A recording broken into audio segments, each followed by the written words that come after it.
ব্যাটিংয়ের পাশাপাশি বল হাতে শুরু থেকে ছন্নছাড়া চেন্নাই সুপার কিংস। প্রথম 2 ওভারে ভালো করলেও মুস্তাফিজুর রহমান কোনো উইকেটের দেখা পায়নি। প্রথম 2 ওভারে খরচ করেন 8 এবং 7 মিলিয়ে 15 রান। পরের ওভারে মুস্তাফিজুর রহমান দেখালেন চমক। নিজের তৃতীয় ওভারে 13 রান খরচ করে শেষ বলে তুলে নিয়েছেন কুইন্টন ডি কক এর উইকেট। তাতে চেন্নাই সুপার কিংস পায় প্রথম উইকেট, এবং সেটাও মুস্তাফিজুর রহমানের হাত ধরেই।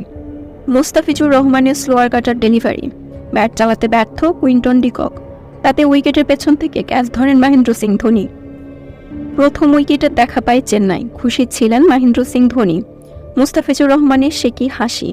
ক্যাচ ধরার পর মুস্তাফিজুর রহমানকে বাহবা দিয়ে এমন কিছু বলেছিলেন মহেন্দ্র সিং ধোনি, যেটা শুনে হাসতে হাসতে শেষ মুস্তাফিজুর রহমান নিজে। সেই সঙ্গে মুস্তাফিজুর রহমানের সাথে হাসছিলেন ধোনি নিজেও। কেননা চেন্নাইয়ের বলাররা যেখানে ছন্নছাড়া, সেখানে কেবল মুস্তাফিজুর রহমান প্রথম উইকেট শিকার করে দেন। তাতে ক্যাপ্টেন কুলের খুশি হয়ে যাওয়াটাই স্বাভাবিক। এরপর শেষ ওভারে এসে 15 রান খরচ করতে হয় মুস্তাফিজুর রহমানকে। তাতে দিন শেষে নির্ধারিত 4 ওভারে 43 রান খরচায় এবং মুস্তাফিজুর রহমানের সংগ্রহ 1 উইকেট। এরপর KL রাহুলকে ফিরিয়েছেন পাথিরানা।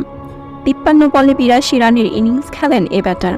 তবে শেষ পর্যন্ত চেন্নাই সুপার কিংসকে হেসে খেলেই হারিয়েছেন লখনৌ সুপার জায়ান্টস।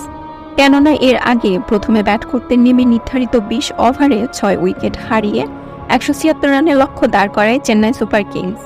আর জবাবে ব্যাটিং করতে নেমে কুইন্টন ডি কক এবং KL রাহুলের দুর্দান্ত শুরু, এবং এই 2 ওপেনারের ব্যাটে ভর করেই শেষ পর্যন্ত পুরো ম্যাচে ডমিনেট করে জিতে যায় লখনৌ সুপার জায়ান্টস।